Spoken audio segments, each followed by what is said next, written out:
আমি সত্যি ভুল করেছি স্যার, আমি ক্ষমা চাইছি স্যার, আমি আমি মন থেকে মাপ চাইছি স্যার।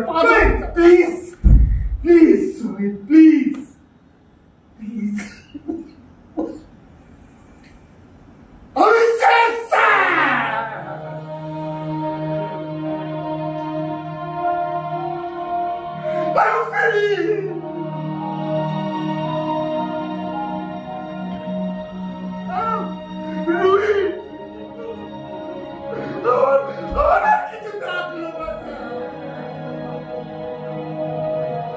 আমি সঞ্জয় পাল। নাটকটা লেখা এবং নাটকটার ভাবনা এটা নিয়ে আমার বলা আর কি বলা হয়েছে বলছি।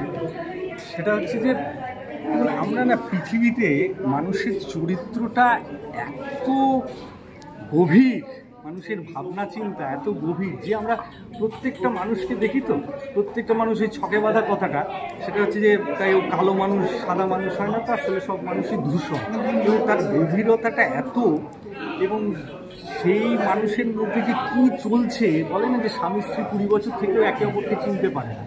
তো আমাদের সমাজে এই যে মানুষের মধ্যে বিভিন্ন শেড চলতে থাকে, গভীরতাটা চলতে থাকে, এবং সেটা মানুষকে বোঝা যায় না। এবং একটা মানুষ হয়তো কাঁদছে, কষ্ট পাচ্ছে, হ্যাঁ, আপনি দেখে ভাবছেন আহার এই মানুষটা কত কষ্ট পাচ্ছে, দেখো ও ট্রুথফুলি একটা কথা বলছে, কিন্তু ওর পিছনে হয়তো ওর অনেক মিথ্যে আছে, দিয়ে আছে, এগুলো তো বোঝা যায় না।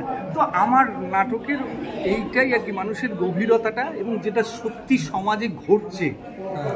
মানে আমরা খুব ভদ্রবেশী মানুষ, চারিপাশে অনেক বড় মানুষকে আমরা দেখি, এবং তাদের যদি ভেতরটা দেখা যায় তো তার ভেতরটা মানে আরেকটা শেড, আমি খারাপ ভালো বলছি নাকি, প্রত্যেক মানুষের মধ্যেই আছে, আমার মধ্যেও আছে, তো আরেকটা শেড, সেটা দেখলে আমার হয়তো মুখটা হা হয়ে যাবে, সেই হায়ের জায়গাটা ছোঁয়ার চেষ্টা হয়েছে।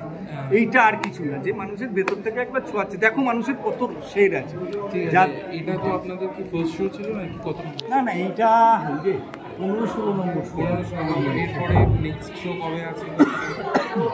এই যথার্থ চরিত্রই নেই, এরপর আছে চুচু রবীন্দ্র ভবনে, হ্যাঁ, নভেম্বরের 19 তারিখ। আর এর মধ্যে আসলে আমাদের একটা নতুন নাটকের প্রস্তুতি চলছে, এবং আমাদের আবার যখন ভালো লাগবে আবার একটা নতুন নাটক চলছে, দলের নাম আত্মিক ব্যান্ড। ঠিক আছে, লাস্ট টাইম মানুষজনকে একবার দেখার জন্য। আর এটা তো সব নাটকের দলেই অনুরোধ থাকে, নাটকের দল থেকে, যে যদি আপনার মনে হয় যে একটা নাটক আপনি দেখতে চান, ভালো নাটক, ভালো লাগবে, 50 মিনিটের নাটক, কথা দিচ্ছি মানে বোর হবে না। এখন অবধি এই কথায় কেউ বলেনি যে আমাদের নাটক দেখতে এসে বোর হয়েছে। তো এইটাই আমাদের শক্তি, যে আসুন 50 মিনিট ব্যয় করুন, আশা করা যায় ভালো লাগবে আপনাদের। এটা সবাই আশা করে, সবাই বলে, আমিও সেই কথাটাই বললাম। প্লিজ আসুন, নাটক দেখতে তো আসুন, আমাদের সাথে আসুন, ভালো লাগবে।